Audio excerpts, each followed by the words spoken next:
Assalamualaikum warahmatullahi wabarakatuh. Selamat datang kembali pada channel saya. Pada video kali ini kita akan mempelajari ya konsep baru pada kristalografi difraksi sinar X ya, yaitu mengenai reciprocal lattice atau kisi resiprok. Ada juga yang bilang kisi balik atau balikan ya. Tapi di sini saya akan menyebutnya sebagai kisi resiprok saja ya. Nah, seperti yang sering disebutkan sebelumnya ya, difraksi sinar X itu terjadi pada eh, berbagai macam susunan bidang paralel yang memiliki orientasi atau kemiringan dan jarak interplanar D yang berbeda-beda. Banyaknya kemungkinan susunan bidang-bidang paralel dengan orientasi yang berbeda-beda ini membuat kita itu sulit untuk memvisualisasikan semua bidang-bidang ini di dalam kristal itu karena sifat bidang yang dua dimensi. Nah, ini menjadi bermasalah dalam mempelajari kristal pada saat itu. Akhirnya masalah ini disederhanakan oleh PPI World ya, dengan mengembangkan atau mengajukan konsep kisi baru ya, yang dikenal sebagai kisi resiprok. Jadi kisi resiprok ini merupakan solusi dari kisi yang sudah pernah kita pelajari pada bab pertama ya. Jadi kisi resiprok ini bukan kisi yang berbeda, tapi ini kisi yang berhubungan juga dengan kisi yang kita pelajari pada bab pertama.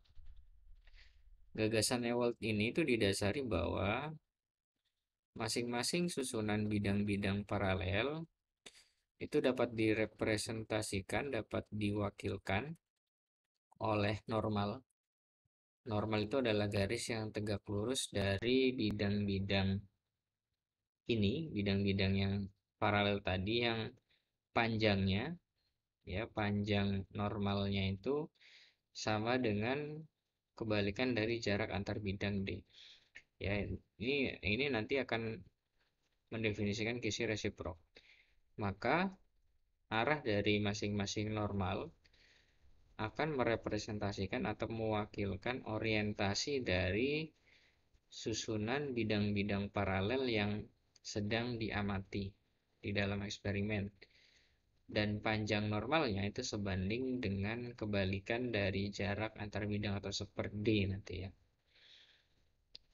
Ya, normal akan digambar dengan titik acuan sembarang ya, dan titik pada ujungnya yang lain. Nah,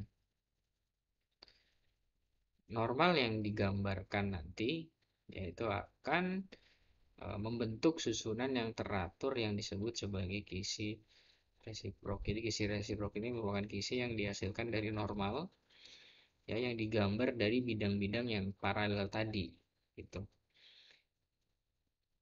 Secara jelas masing-masing titik kisi resiprok itu merepresentasikan titik-titik bidang paralel ya, sehingga nanti pada akhirnya membuat kita lebih mudah memahami ya, memahaminya daripada digambarkan dengan serangkaian bidang-bidang paralel. Nah, yang kita bahas ya pada bab 1 itu diistilahkan sebagai kisi direct dan kisi balikan dari kisi direct atau kisi balik dari kisi direct itu adalah kisi resiprok. Nah, kisi resiprok yang digambarkan dari kisi direct itu mengikuti langkah-langkah sebagai berikut. Nah, tetapkan titik asal secara sembarang. Nah, biasanya nanti menggunakan titik origin O dan gambar garis normal pada setiap bidang paralel dari kisi direct. Nah, panjang masing-masing normal sama dengan kebalikan dari jarak antar bidang D ya pada bidang yang sedang digambar atau pada bidang dari kisi direct ya. Titik temu dari setiap normal yang digambar akan membentuk kisi resiprok. Sebagai contoh, ya kita punya kisi direct yang unit selnya merupakan kristal monoklinik di mana sistemnya adalah parameternya tidak sama dengan B, tidak sama dengan C. Kemudian sudut alfanya sama dengan sudut gamma 90 derajat dan betanya A dengan C dia lebih dari 90 ya. Ini sel dari kristal sistem kristal monoklinik. Nah, untuk menyederhanakan gambarnya, kita orientasikan parameter atau sumbu B ini itu tegak lurus ya terhadap layar atau menuju mata kita ketika melihat video ini.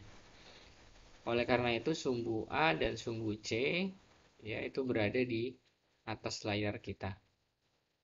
Ya, terletak pada bidang layar seperti yang ditunjukkan pada gambar 2.9. Ini ya. Jadi B-nya di sini ya. B-nya di sini tuh ke arah mata kita, mata Anda sekalian. Ya, dan sumbu A dan sumbu C di sini terletak pada eh,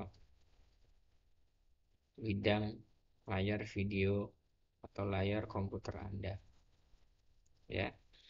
Nah,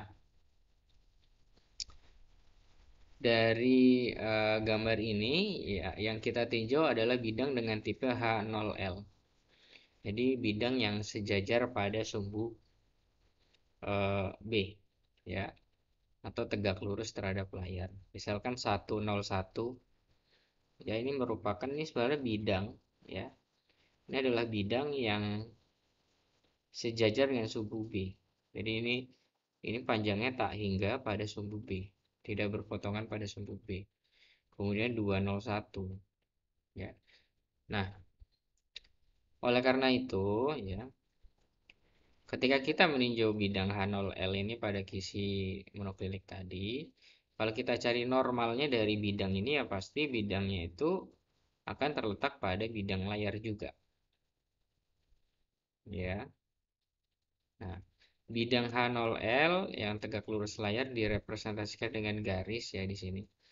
Ya sebenarnya ini bukan garis tapi ini bidang, tapi di sini karena kita lihatnya B-nya kan ke arah mata kita, maka di sini mudahnya tuh garis.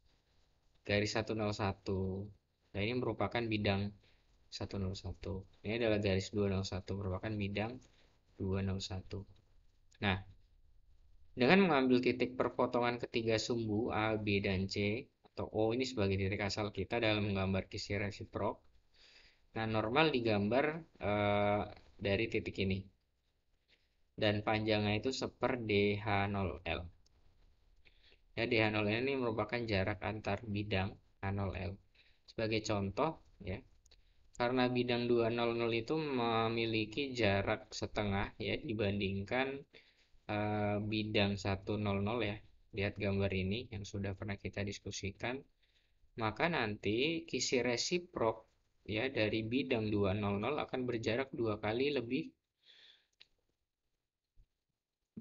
besar ya daripada kisi resiprok titik 100 karena kisi resiprok dia panjangnya itu berbanding terbalik dengan kisi direct. Nah, nanti pada akhirnya jika normal dari semua bidang HKL itu digambar, kita akan memperoleh kisi resiprok 3 dimensi. Baik, mungkin seperti itu yang akan kita pahami sedikit ya terkait dengan kisi resiprok, dan untuk selanjutnya ya kita akan uh, mempelajari vektor dari kisi resiprok ya. Terima kasih sudah menyimak video ini hingga selesai. Uh, Wassalamualaikum warahmatullahi wabarakatuh.